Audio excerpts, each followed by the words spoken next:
All right, our sap is on the stove. It is back up at 219 degrees Fahrenheit. It is nicely bubbling away here.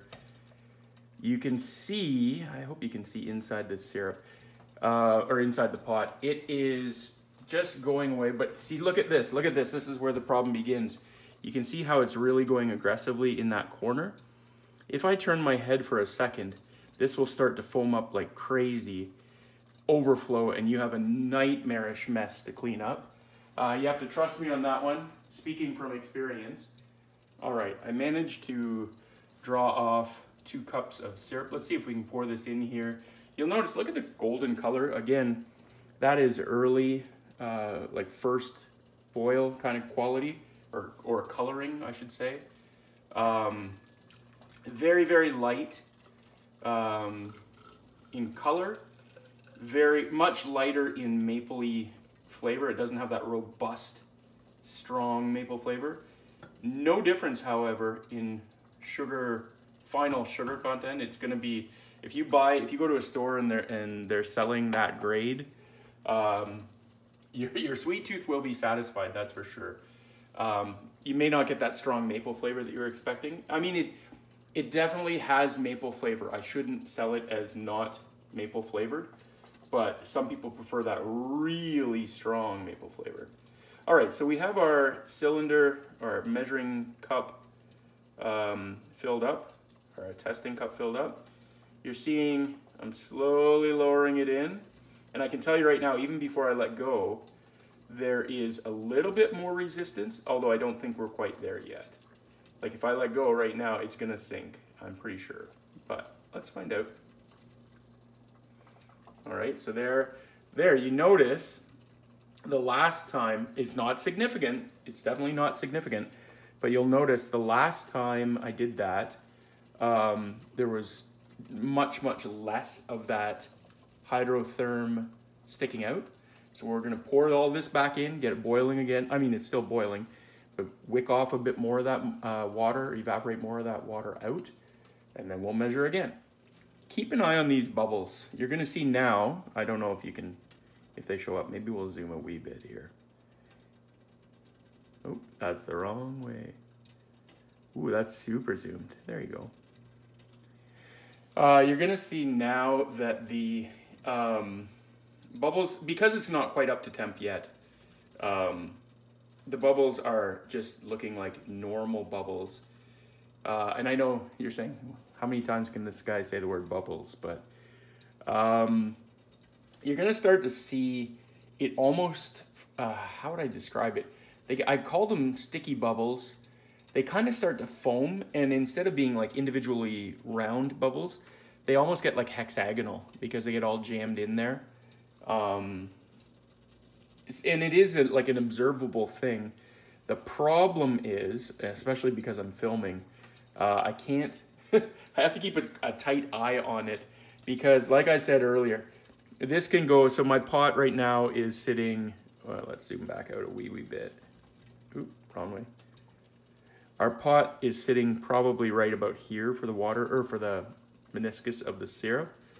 It can go from here to overflowing in the blink of an eye. Last year it happened to me. It was the first year that I was making syrup on this cooktop. And I turned my head to go get plates or talk to one of my family members, and instantaneously it went wild, absolutely wild. It foamed up, and we had syrup all over the counter. Now I'm starting to get a little bit concerned.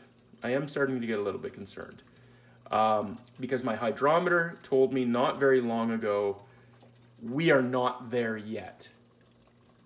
My temp gauge is saying we are there, and in fact we are past that. So we're playing it, we're keeping an eye on this really tightly. You'll see the bubbles are already starting to change a little bit. We'll zoom back in. The bubbles are starting to get a bit more aggressive. If you can have, 222, again, concern level. As this blips up, so does my concern level. I feel like I should be measuring off another measurement, but the bubbles are a good indicator. I'm gonna see, actually I'll get a spoon and I'll see if we can do a CanuckHoser technique here. I don't know if I'm gonna be doing it right. I think you had to have a frozen spoon or a cold spoon or something like that.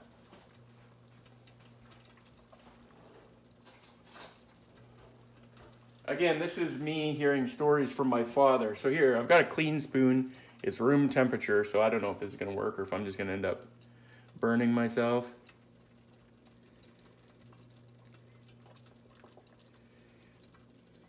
Not sure quite what I'm looking for. Crackling, crackling. Maybe my father is putting me on. Although, actually,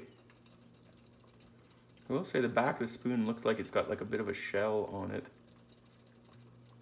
Maybe that's what they're referring to. The good part is now, I have a maple syrup flavored spoon in my hand, and I have a mouth on my face that is craving it. So this one won't go back in the pot, but it might go in my mouth once it cools a wee bit. Okay, not gonna lie, I just shoved that in my mouth hole, and it is absolutely delicious. So in terms of flavor, it's awesome. It is spot on.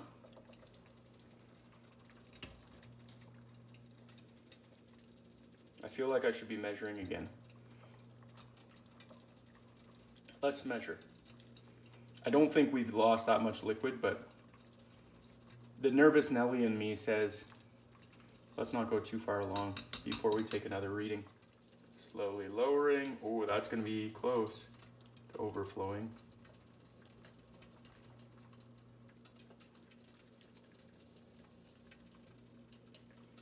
If I let go, it's probably gonna overflow. And it's definitely not the right viscosity. It should be, I can tell right now, you can kind of feel it. Like it's almost like the hydrotherm should be pushing up against your fingers a wee bit, resisting the urge to sink.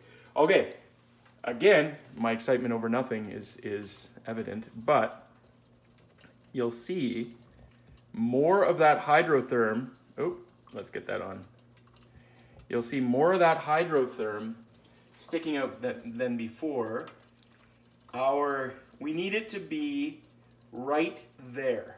That is about, I mean, I'm kind of shaking a little bit, and the temperature variance can have an impact on this as well.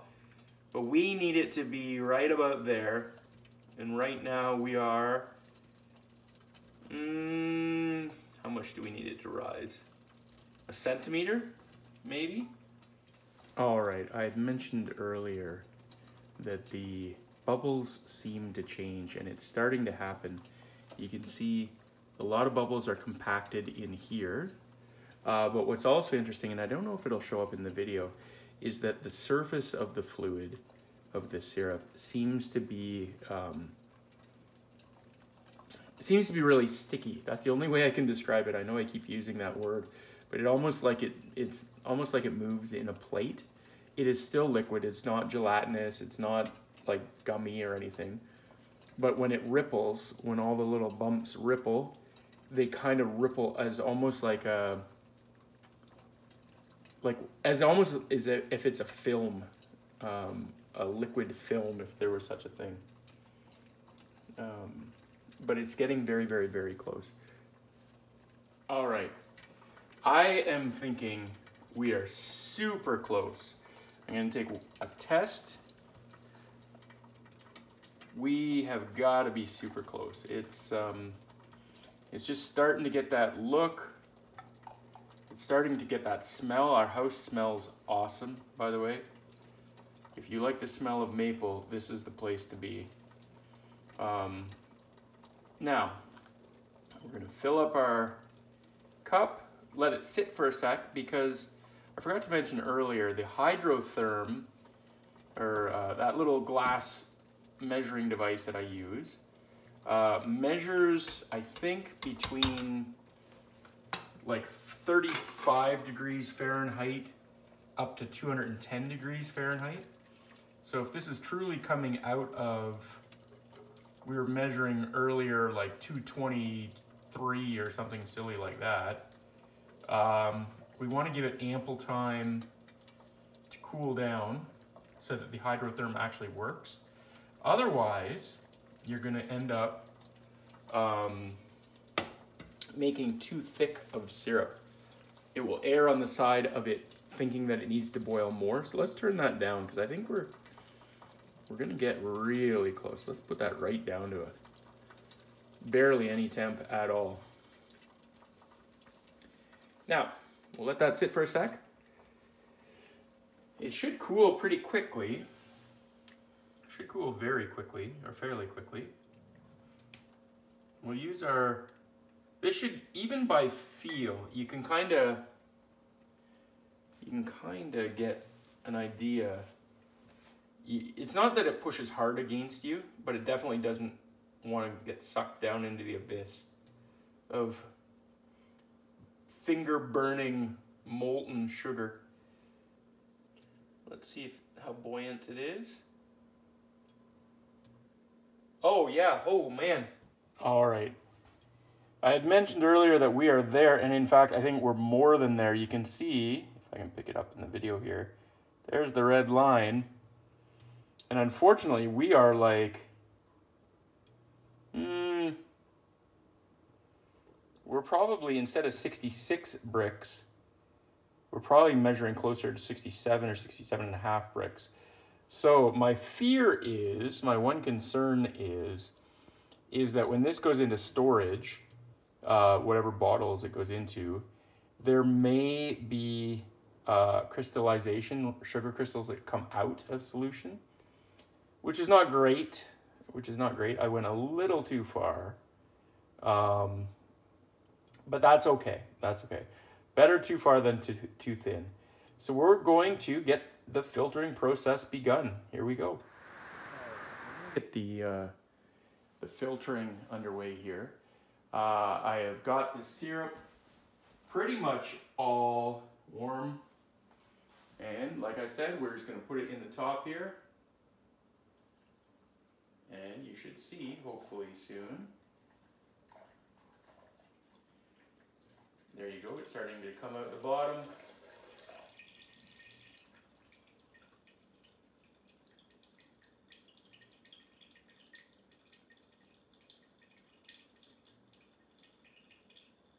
Now I don't want to overwhelm my filter. You're seeing, I don't know if you can see it here, there's a flow right here, a nice, not quite laminar flow, but I'm going to keep firing another 2 cups through at a time. And like I said, ideally we'll be close to 3 liters, maybe.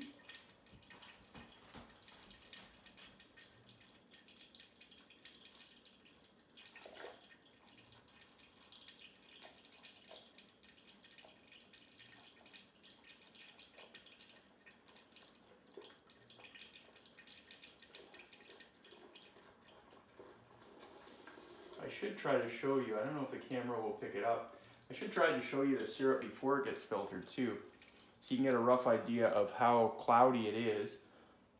Even when you see pictures in the measuring cup that I had it in, that Pyrex 2 cup measuring cup, it doesn't look bad, and a lot of people would be deceived thinking, oh, that's pretty good, it looks pretty good.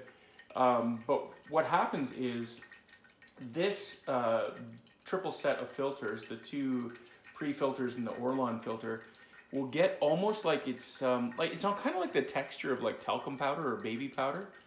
It's a really fine mineral that comes out of sap, and it gets worse as the season goes on. Late season tapping tends to have more of the mineral content. At least that's been my experience. They call it sugar sand, is what a lot of people will call it.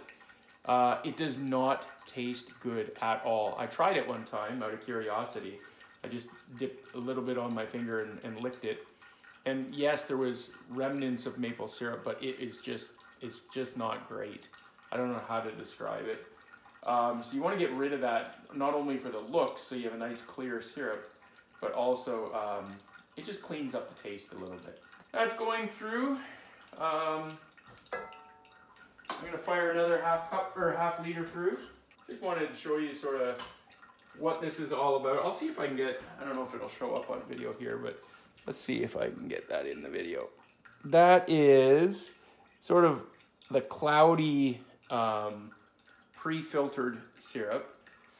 And then when the end product comes and we're bottling it, you'll see the difference between filtered and non-filtered syrup.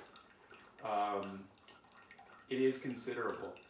And again, like I said, there are various things you can do to clean up your syrup. Filtering is the big one. Sometimes when the filters get clogged, it can take a long time for that syrup to flow through.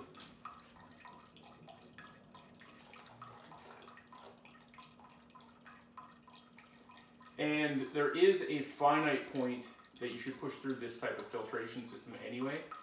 At some point I will have to replace these filters by new ones because they just become worn. The other thing too is, like I said, today I'm trying to push through what I think is going to be about 3 liters of finished product. But the pores or the filters themselves will get so clogged that they won't go anymore. So I'll have to back it out and go at it again. Filters were clogged eventually, and so I took them off. We're going to clean them. But you can see here, these are those pre-filters I was telling you about. I'm going to show you what this sugar sand looks like. This is really gross, by the way. But you can see it. It's kind of, you can't feel it. It's kind of gritty. You can see some on my knuckles there.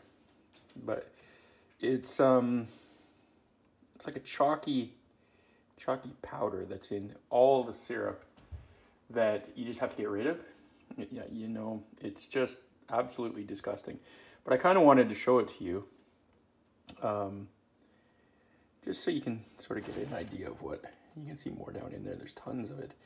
But that's what sort of murkies up syrup, and you want to get rid of that so you can have nice, clear, see-through syrup.